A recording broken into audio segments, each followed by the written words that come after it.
Can this 10-buck filter turns your micro four thirds lens into a macro beast without breaking your bank? I think so. Hey friends, Gary here. Welcome to today's video. Today I'm sharing about these little guys right here. These are close-up filters for your lens. You can buy them easily anywhere from online shops or even offline shops. They're not too expensive, and I bought mine in a full set of different strengths. They are basically diopters of different strengths. Mine come with +1, +4, +8 and +10. They are basically reducing the minimum focusing distance of your lens so that you can get closer to a certain object that you want to photograph. Originally, I bought these close-up filters for my DJI Action 4 video camera because I want to be able to vlog with the DJI Action. And the problem with the DJI Action is that the minimum focusing distance is about 40 centimeters, so I have to stretch my hand quite far away from the camera in order to be able to vlog, do talking head while I'm outside. And that's where this guy comes in. You just stick it into the front element of the lens of the DJI Action, and now you can get a little bit closer so that you don't get tired stretching out your hands while talking to the camera, which nowadays I try to do less and less, but this is still quite convenient. However, again, as I mentioned before, mine comes in a full set, so I have different strengths for different effects of the close-up filters. I only need the +1 for the DJI Action 4. I think that is more than good enough. And now I have a whole bunch of these filters unused, and I thought to myself, hey, let's try to use it on my micro four thirds lens and see what they actually can do. So I immediately attached these filters to both my Panasonic Lumix 35-100mm f4 to f5.6 mini telephoto lens, as well as the Panasonic Lumix 20mm f1.7 prime lens, and instantaneously they become almost like macro lenses. That makes me really happy, specifically because both of these lenses don't have great minimum focusing distance. The 35-100, it has minimum focusing distance of 90 centimeters away from the subject, and that is not close at all. I cannot really use this lens for photographing flowers, that kind of stuff. And after using the filters, wow, I can start to have more fun with this lens, capturing photos of flowers and plants, things like that. Same story with the Panasonic Lumix 20mm. This has a better minimum focusing distance of 20 centimeters away from the subject. However, 20mm is not really a long focal length, and you cannot really get close up, you cannot really zoom in into certain details of the subject that you want to photograph. So these filters really help, in my opinion. I think the sweet spot is either +4 or +8 for macro photography. +1 is too weak, it's not going to do anything that much, and +10 is too strong. You start to see some imperfection in terms of image quality, and I don't want that. Anyway, allow me to share some photos captured with either my 35-100 or the Panasonic Lumix 20mm f1.7 with either +4 or +8 filters. Hopefully these photos can help you to better understand what these filters can actually do, the image quality, and to help you set better expectations about these close-up filters. And now allow me to share some things that I love from using these filters. First of all, the thing that I love the most is that I don't have to buy a dedicated macro lens for my micro four thirds setup, and that makes me really happy. I don't really do macro photography a lot, to be honest with you guys. Sometimes when I see beautiful flowers, I love to capture them, but that's about it. I don't really do any serious macro photography, and investing in a proper dedicated macro lens just doesn't make sense to me.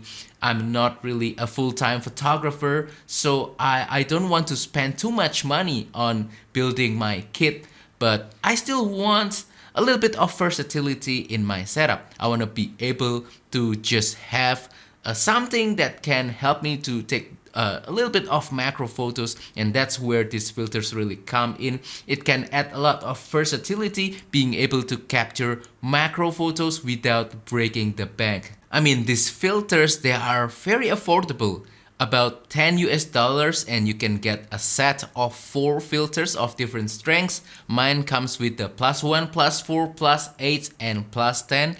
I think with all of these combinations of different strengths, you can do so many things, you know. +1 for maybe your action camera so that you can vlog with it, and +4 and +8 for flower photography, and +10 maybe for some emergency situation where you have to capture a close-up objects but you really need all the strengths that you got. Just keep it just in case inside of your bag. Another thing that I love from these close-up filters is that they are small, they are lightweight, slim, very easy to carry around. You can just slip it into any pockets, you can just put them into any bag, no problem at all. And when you want to use it, you can just screw it into the lens and bam, now you're ready to take macro photos. You know, these days I do a lot of everyday photography, meaning that I'm just doing, you know, my everyday mundane life routines, but at the same time I try to squeeze a little bit of photography time, trying to carry my camera and lenses and be able to capture, you know, slices of beauty from my everyday life. And something like this makes a lot of sense. You know, I want my gear to be versatile but also compact so that it's not cumbersome for me to carry it every day to take photos. So if you have a dedicated macro lens that's going to be bigger, bulkier, heavier, and you need more room inside of your bag when you want to do everyday photography, and you know, if it's not easy to use, if it's not convenient, if it's not compact enough, you'll ended up not using it for your everyday photography and just leave it at home. So a close-up filter like this can give you the functionality of a macro lens in a compact, slim, lightweight form factor that can be ready with you at all times. Another thing that I love from using these close-up filters is the image quality. It's not going to be perfect, you have to set your expectation right on this one, but it's going to be highly tolerable. Tolerable being the keyword right here.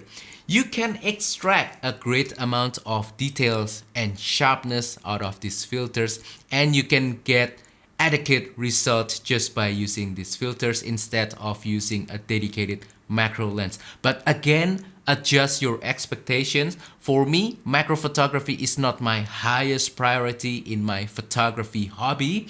It's somewhere in the middle right there. So having something that is convenient and easy to use while still providing the functionality and also tolerable image quality is what I want from my macro photography gear, and these close-up filters do exactly just that. Now allow me to share some things that I don't like from these close-up filters. First of all, these close-up filters, the way they work, they will limit the focus range of your lens. Meaning that if you are using stronger close-up filters on your lens, possibly you will not be able to focus into infinity anymore with the close-up filters attached, and that can reduce the versatility of your lens when you are using it out in the field. Sometimes when I want to focus to a scenery again, meaning distant faraway objects, I have to take off the close-up filters from my lens in order to be able to do just that. Sometimes it's cumbersome, sometimes it's inconvenient, but you know, actually it just takes a few seconds for you to unscrew these filters from your lens and be able to use your lens to take, you know, faraway shots. And that's, I think, where a dedicated macro lens will have an advantage over a simple close-up filter like this. If you want to switch back and forth between photographing close objects and sceneries with macro lens, you can just do that easily. Maybe you will have to engage the focus distance selector switch if some lenses have that, but I think it's just much more convenient than unscrewing and screwing your filters on your lens. Another thing that you need to be careful of is image quality.